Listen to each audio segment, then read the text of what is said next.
इसको देखते हैं पहला चैप्टर, है ना। कुछ चीज़ें याद रखना पड़ेगा, ये 5 चीज़ you have to read all this commands. Okay, network commands, IP config, एक क्वेश्चन यहाँ से आएगा। What is the purpose of IP config? ये this command is used to determine the computers networking information which contents its personal IP address, उस machine का IP address, और जो default gateway है जिस मशीन में, ठीक है, उसका IP address. Host name, the hostname command is used to display the name of the computer. ERP command is used to map the IP address of a computer to its corresponding MAC address. तो corresponding MAC address से हम लोग mapping कर लेते हैं, तो IP के against में MAC एड्रेस दिखाता है एंड डिस्प्ले them. तो ERP IP जो लॉजिकल एड्रेस है उसका कॉरस्पॉन्डिंग MAC एड्रेस मतलब फिजिकल एड्रेस दिखाता है। उसके बाद है ping command. Ping command is used to verify the connectivity between two computers on a network. ये कमांड 4 याद रखना पड़ेगा, इसमें से एक आएगा। फिर आईपी एड्रेस के बारे में कुछ इन्फॉर्मेशन याद रखना, गड़बड़ कर देते तुम लोग, यू ऑलवेज डू मिस्टेक्स।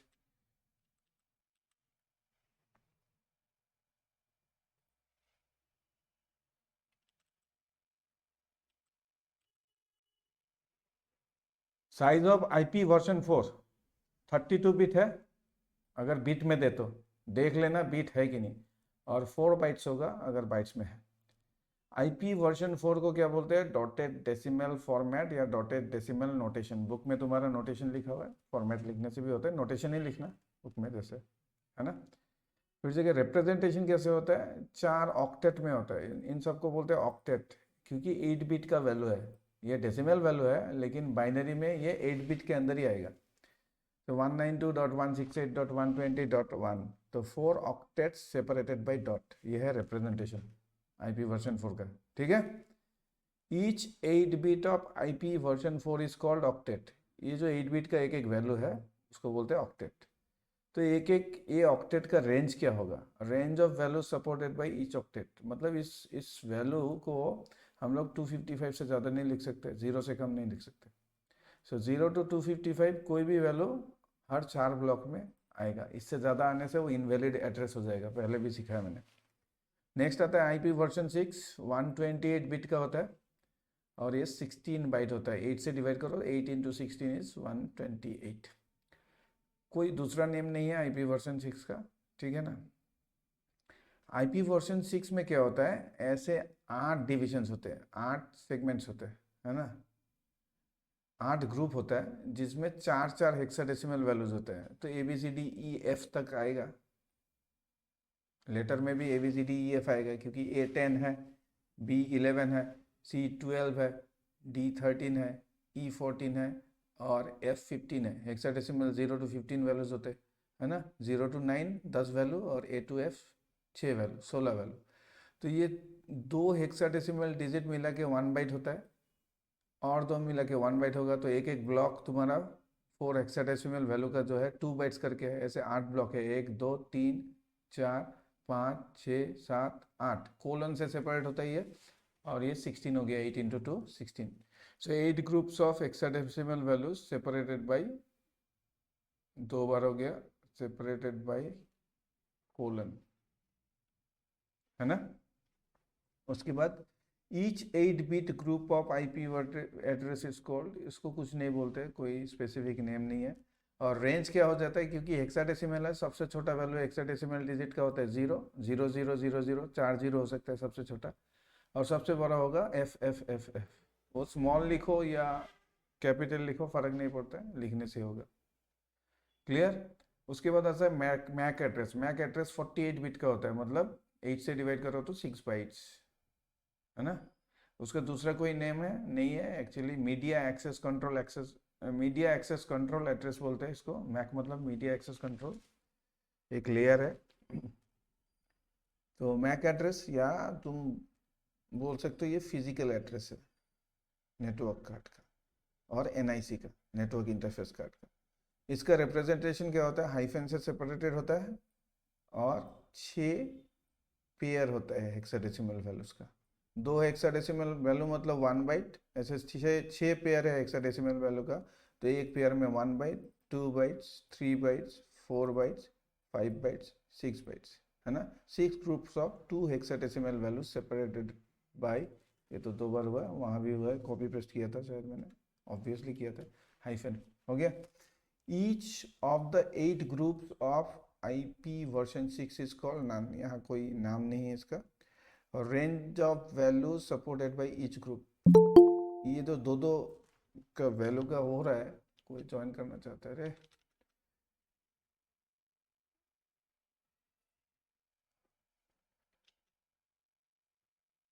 तो इनका हो जाता है तुम्हारा 00 to FF, क्योंकि 00 सबसे छोटा वैल्यू है हेक्साडेसिमल में डिजिट का, और FF सबसे बड़ा। अच्छा, ये जो पहला 3 बाइट है, ये बुक में भी पिक्चर में है, बुक देख लेना। इसको बोलते हैं हम लोग OUI, organizational unique identifier. Book में इसका फुल फॉर्म है, ये पढ़ना ठीक से, OUI, क्योंकि मैक एड्रेस इस बार आ सकता है, पिछले बार IP एड्रेस आया था, मैक एड्रेस बहुत इंपॉर्टेंट है, मैंने लिखा दिया ऑलरेडी नोट्स तुम लोगों को। और ये वाला है डिवाइस ID, मतलब डिवाइस का यूनिक आइडेंटिफिकेशन, और ये ऑर्गेनाइजेशन का यूनिक आइडेंटिफिकेशन, मतलब किस टाइप का वो नेटवर्क कार्ड है, उसका आइडेंटिफिकेशन रहेगा, उसका यूनिक आइडेंटिफायर रहेगा। और यहाँ ऑर्गेनाइजेशन को आइडेंटिफाई करेंगे, किस ऑर्गेनाइजेशन ने बनाया। तो पहला 3 बाइट आगे का, फ्रॉम द लेफ्ट से ये 3 बाइट, ये है OUI, और ये नेक्स्ट 3 बाइट्स है क्या, डिवाइस ID। फिर देखिए वायरलेस नेटवर्क, वायरलेस नेटवर्क में हम लोग क्या यूज़ करते हैं, access point. Access point, how it is identified,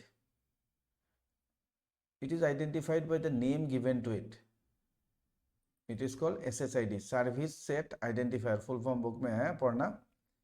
जब भी हम लोग एक वायरलेस नेटवर्क को कनेक्ट करना चाहते हैं ना, then the service set identifier और its name, network name is broadcasted, वो हमेशा अवेलेबल होता है। कोई भी वाईफाई स्कैन करेगा कोई वाईफाई एनेबल डिवाइस से, तो उसे वो मिल जाएगा। जैसे हम लोग मोबाइल में हॉटस्पॉट देते हैं ना, तो मेरे मोबाइल का नाम आ जाता है, वो एक्चुअली क्या है, वो एक्सेस पॉइंट ही है।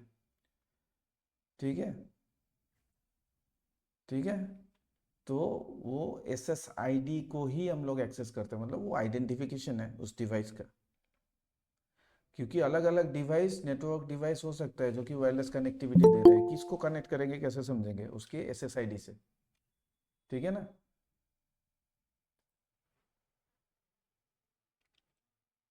ठीक है, उसके बाद purpose of wireless access point, it is a networking device that allows wireless capable devices, मतलब जिस डिवाइस को भी वायरलेस एक्सेस करने का वो है, कैपेबिलिटी है, to connect to a wired network.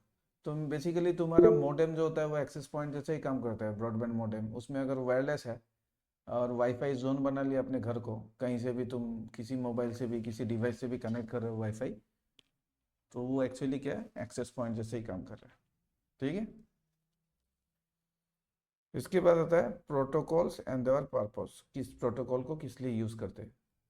सबसे पहला है TCP, वो सबसे पहले करता है कनेक्शन एस्टेब्लिशमेंट, उसके बाद वो डेटा पैकेट को ब्रेक करता है, मतलब पूरा मैसेज को डेटा पैकेट्स में ब्रेक करता है, ताकि उसको छोटा छोटा मैनेजेबल पैकेट्स में सेंड कर पाए। उसके बाद जो डेटा सेंड करेंगे फ्लो कंट्रोल हो जाएगा, फ्लो ऑफ डेटा उसको भी कंट्रोल करता है।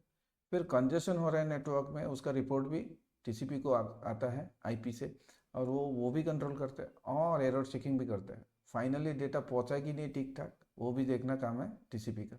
सो this are the 5 functions, okay, TCP performs. And whereas IP performs what? It manages IP address.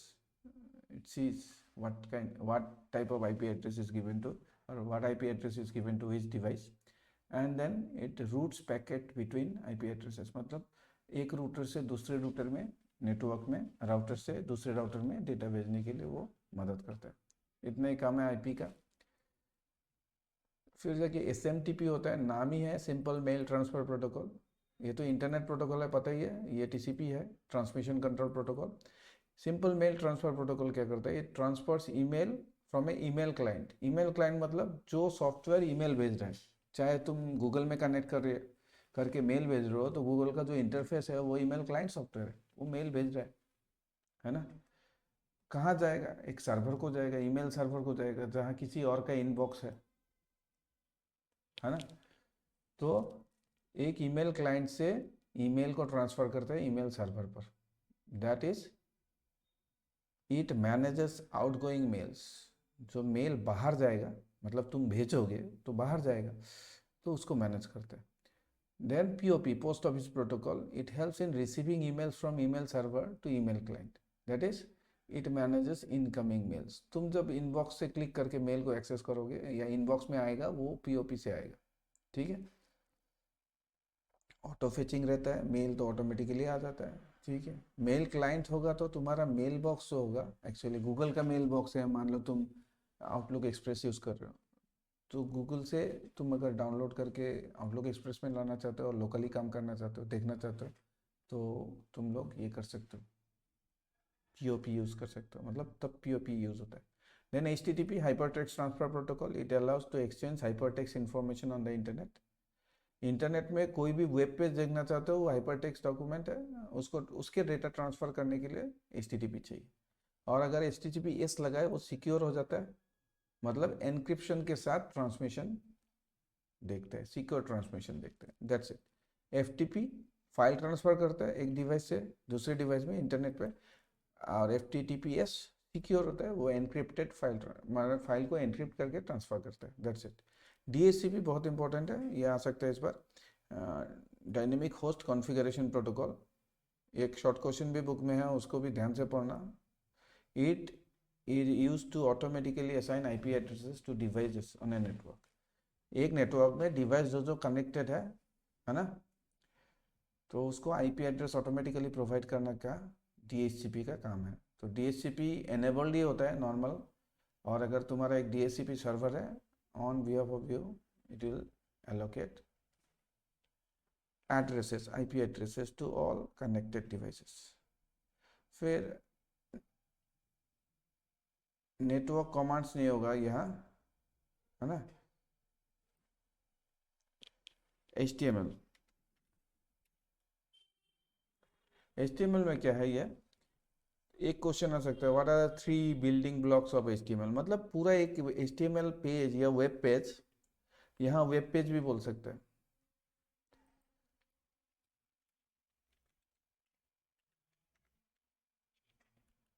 है ना। 3 बिल्डिंग ब्लॉक है वेब पेज का, या HTML पकड़ लो, लैंग्वेज का बिल्डिंग ब्लॉक, मतलब पूरा लैंग्वेज किस पर टिका हुआ है, ये 3 चीज़ पर, एक टैग, एक एट्रीब्यूट और एक एलिमेंट। तो अभी टैग क्या देखते हैं, HTML tags are command that define whole or part of a web page. जैसे HTML ओपनिंग और HTML क्लोजिंग लिखा, पूरा वेब पेज को ये समझाता है ना। HTML शुरू और ख़त्म जब होता है, ऑन एंड ऑफ टैग तक पूरा वेब पेज है, तो होल डिफाइन कर रहे हैं। और पार्ट क्या है, बॉडी, एक पार्ट हेड होता है, एक पार्ट बॉडी होता है, तो यहाँ पार्ट भी डिफाइन कर सकता है, होल भी डिफाइन कर सकता है ना। और ये HTML कमांड्स होता है, HTML कोड लिखने का कमांड्स जैसा है ये। फिर कंटेनर टैग क्या है, tag that opens and closes is called a container tag. Open tag को हम लोग ऑन टैग भी बोलते हैं, जैसे ऑन टैग है ये ऑफ टैग है, of tag is prefix by backslash, इसको फ्रंट स्लैश, इसको फ्रंट स्लैश बोलेंगे हम लोग, सॉरी बैक स्लैश ऐसा होता है, हम लोग इसको फ्रंट स्लैश बोलते हैं, फ्रंट स्लैश, है ना। तो स्लैश समझाता है कि ये एंडिंग हो रहा है इस टैग का। एम्प्टी टैग क्या होता है, tag that has only opening but has no closing tag, it's called empty tag. Empty tag में BR होता है लाइन ब्रेक के लिए, HR होता है horizontal line across the body of the page होता है ना। एक अगर ऐसे हॉरिजॉन्टल लाइन हो, ये तो डैश लाइन है, वो तो कंप्लीट लाइन अगर हो जाए तो उसको हम लोग HR से कर सकते हैं। और BR मतलब ऐसे नेक्स्ट लाइन में आ जाना, जैसे मैं अभी एंटर करके आया नेक्स्ट लाइन में ऐसे। और एलिमेंट क्या होता है, एलिमेंट क्या होता है, ये स्टार्टिंग टैग से एंडिंग टैग तक जितना कुछ लिखा है सब एलिमेंट है, लेकिन वो सिंगल टैग के लिए होता है। जैसे HTML के अंदर जो भी लिखेंगे वो एलिमेंट होगा, HTML एलिमेंट है उसके अंदर होगा, लेकिन उसके अंदर क्या है, नेस्टेड टैग है बहुत सारा, हेड है, बॉडी है ना। तो एलिमेंट ऐसे दिखाओ तो अच्छा है। An element is everything from the on or opening tag to the off or closing tag. On tag और ऑफ टैग को मिला के, ऑन टैग से लेके ऑफ टैग तक जितना कुछ है सब है एलिमेंट। तो बीच में क्या आ जाता है, इंक्लूडिंग द कंटेंट्स और पैरामीटर, इसको बोलते हैं कंटेंट्स या पैरामीटर। ठीक है, हो गया? कोई डाउट? किसी को डाउट कोई? No sir. Okay, so what is the use of HTML formatting? ये पिछले बार आया था, क्वेश्चन 23 में आया था। तो HTML formatting is a process that allows us to format text and background in a web page to increase its visual appeal. We can use HTML text formatting. तो ये visual appeal मतलब page को और better दिखाता है, सुंदर दिखाता है ना। We can use the HTML text formatting elements to make the text bold, italicized, underlined, है ना, and much more, और भी कुछ है ना। तो उसके बाद एक है अनऑर्डर्ड लिस्ट, पिछले बार ये क्वेश्चन आया था, है ना। What is the use of type attribute? Type attribute is used to specify the bullet symbol. That means वो जो सिंबल से हम लोग लिस्ट डिस्प्ले कर रहे हैं, उस सिंबल क्या होगा वो डिफाइन करता है ना। Used to display the list. It takes 3 values. 3 values नहीं, one of the 3 values. कोई एक लेगा 3 में से। One of the 3 values ये है डिस्क जो कि डिफॉल्ट है, स्क्वायर और सर्कल, है ना। यहाँ लिख दिया मैंने, where disk is the default one. अच्छा, can you use the start attribute of well tag with well tag? Start attribute use नहीं कर सकते हो? कर सकते हो। यस होगा यहाँ, यहाँ क्या होगा? Yes. We can use, oh sorry ये क्या है, वेल टैग ना, ये यूएल करना था। ये यूएल टैग पकड़ लो, यूएल टैग होने से यहाँ नो होगा। यूएल टैग में हम लोग क्या नहीं कर सकते, अनऑर्डर्ड लिस्ट में हम लोग क्या यूज नहीं कर सकते हैं, स्टार्ट एट्रीब्यूट। क्योंकि अगर मैं बुलेट डिस्प्ले कर रहा हूँ, स्क्वायर या सर्कल या डिस्क, अरे कौन सा डिस्क आगे कौन सा डिस्क पीछे, सभी तो एक ही जैसा दिख रहा है। सिंबल्स अगर मैं यूज करता हूँ तो सभी सिंबल तो एक ही जैसे दिखेंगे, तो आगे पीछे का कोई सवाल नहीं होता है, क्योंकि नंबर नहीं है वहां। तो we can not use the start attribute with well tag. लेकिन अगर यूएल टैग के लिए वो पूछे, ये ऑर्डर्ड लिस्ट के लिए पूछे, तो ये हो जाएगा यस। ठीक है। और यूएल टैग का जो टाइप एट्रीब्यूट है उसका यूज क्या होगा, to specify the numbering type use to display the list. क्योंकि 1 to 3 से होता है, इंडो अरेबिक है ना, है ना। उसके बाद ए कैपिटल ए स्मॉल से स्टार्ट हो सकता है, रोमन यहाँ 1 लिखा कैपिटल में मतलब आई कैपिटल में लिखा, और आई स्मॉल में लिखा मतलब रोमन 1 स्मॉल में, लोअर केस में, where 1 is the default one. By default 1 आता है, तुम अगर टाइप नहीं लिखो तो 1 से शुरू होगा, 1 2 3 इंडो अरेबिक नंबर्स आएंगे। Clear? We can use the start attribute with OL tag to specify the starting number of the order list और OL। तो OL 1 2 3 से शुरू नहीं करके तुम 5 मान लो कुछ, उसके बाद 6 मान लो कुछ, ऐसा डिस्प्ले करना चाहते हो, तो इस सूरत पे तुम यूज करोगे स्टार्ट एट्रीब्यूट। स्टार्ट को तुम लिख दोगे 5। अगर ए लिखोगे, ए के जगह तुम ई लिखना चाहते हो तो ई नहीं लिखोगे स्टार्ट में लिखोगे 5, क्योंकि ई का पोजीशन 5 है। यहाँ पोजीशन लिखना पड़ता है, ना कि कौन सा एक्चुअल वैल्यू से स्टार्ट करेंगे। वैल्यू इसमें इंपॉर्टेंट नहीं है, स्टार्ट में उस वैल्यू का पोजीशन इंपॉर्टेंट है। ठीक है, तो 5 लिखेंगे तो ई से स्टार्ट होगा, ई लिखेंगे तो गलत हो जाएगा। ठीक है, ये हो गया तुम्हारा HTML का थोड़ा बहुत। और तुम लोगों को अभी प्रोग्राम्स तो दे ही दिया जो जो करना है। अभी अगर तुम लोग फ्लो चार्ट तो देखना चाहते हो तो फ्लो चार्ट दिखा देता हूँ मैं। फ्लो चार्ट मतलब पता नहीं इस बार जो पैटर्न चल रहा है, क्वेश्चन कैसे आएगा कोई गारंटी नहीं है। इसी दिन के लिए तो बोलता था मैं, समझो और पढ़ो, बिना समझो तो सब कुछ गड़बड़ है, बिना समझे सब कुछ टेंशन वाला है। तो देखते हैं, अच्छे से पढ़ो, हो जाएगा, कोई टेंशन नहीं है। हम लोग सबसे पहले एक करेंगे फ्लो चार्ट, जिसमें हम लोग ये करेंगे। प्राइम नंबर वाला तो करा ही दिया था, sum of digits of a number करते हैं हम लोग। Sum of digits of a number करते हैं। तो स्क्रीन तो दिख रहा है, वाइट स्क्रीन है ना। तो flow chart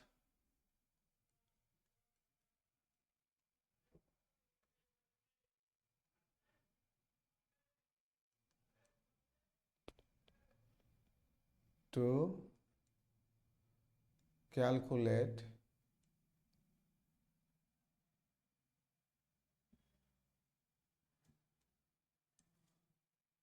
sum of digits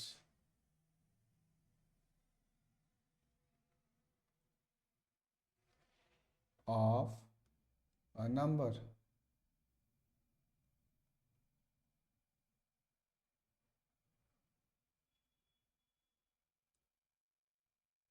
है ना। तो मैं एक हिंट दिखाता हूँ। नंबर अगर तुम्हारा हो जाता है सपोज 4 5 6, है ना। तो ये ऐसे करना चाहिए, 4 + 5 + 6 that is going to be 15। तो तुम्हारा रिजल्ट आना चाहिए ये 15। ठीक है। तो ऑब्वियसली हम लोग कोई भी फ्लो चार्ट कहाँ से शुरू करते हैं, स्टार्ट या स्टॉप सिंबल से स्टॉप करते हैं, स्टार्ट सिंबल से स्टार्ट करते हैं। तो यहाँ लिखेंगे स्टार्ट। स्क्रीन में एक मैसेज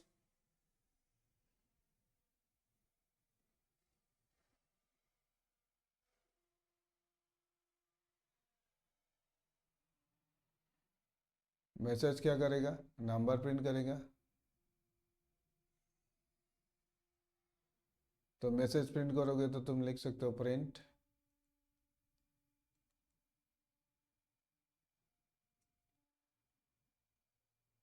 एंटर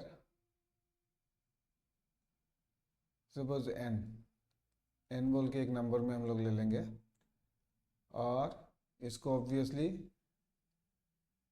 एरो देंगे हम लोग इस तरफ। अगर तुम मैसेज दोगे तो यूज़र ऑब्वियसली क्या करेगा, एक नंबर देगा, ये भी इनपुट आउटपुट होगा, तो ये पैरेललोग्राम में आएगा।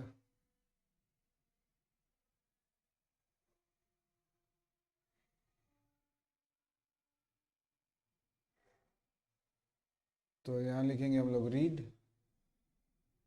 उसको नंबर को पढ़ना है कीबोर्ड से, रीड एन वेरिएबल में आ जाएगा। तो इसके बाद हम लोग कुछ वेरिएबल का असाइनमेंट करेंगे। जैसे सम ऑफ डिजिट जहाँ कैलकुलेट करेंगे वहाँ उसका नाम दे दिया मैंने, मान लो SOD, उसको 0 करेंगे। ये रेक्टेंगल होगा, ये पैरेललोग्राम नहीं है, हाँ रेक्टेंगल है। SOD परफेक्ट ड्रॉ करना तो मुश्किल है। Sum of digits equals to 0 set करके रखो। अभी हम लोग एक कंडीशन चेक करेंगे।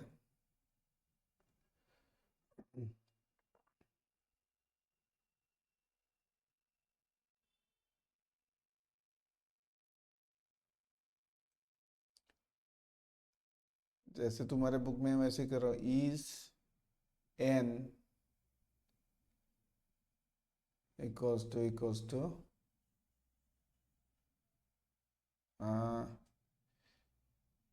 सॉरी इक्वल्स टू नहीं लेंगे, ग्रेटर देन इक्वल्स टू 0। मतलब ये क्वेश्चन पूछा जाएगा क्या n 0 या उससे बड़ा है। सॉरी ग्रेटर देन 0 होगा, इक्वल्स टू होने से तो हम लोग बाहर निकलेंगे। तो यहाँ मिटा देते हैं एक्चुअली इक्वल साइन को। n is equals to 0, sorry greater than 0 होगा जब तक n 0 से बड़ा रहता है, तब तक हम लोगों को ये ऑपरेशन करते जाना होगा। तो इज n ग्रेटर देन 0, या एक काम कर सकते हैं हम लोग, नॉट इक्वल्स टू 0 भी चेक कर सकते हैं, जो भी हो। तो अगर ये होता है येस होता है, तो ये मान लो येस का ट्रैक है, y फॉर येस, ये येस ही लिख दो। तो हम लोग 3 स्टेप करेंगे, है ना। एक वेरिएबल लेंगे, ये तो ऑपरेशन होगा मेमोरी में, तो ये स्क्वायर होगा, सॉरी रेक्टेंगल होगा, ये रेक्टेंगल शेप में। तो सबसे पहले होगा यहाँ रेम बोल के एक वेरिएबल लेंगे, remainder rem equals to n by कैसा होगा, मॉड्यूलस 10, रिमाइंडर तो नहीं निकलेगा, नहीं तो n मॉड्यूलस 10। नेक्स्ट लाइन होगा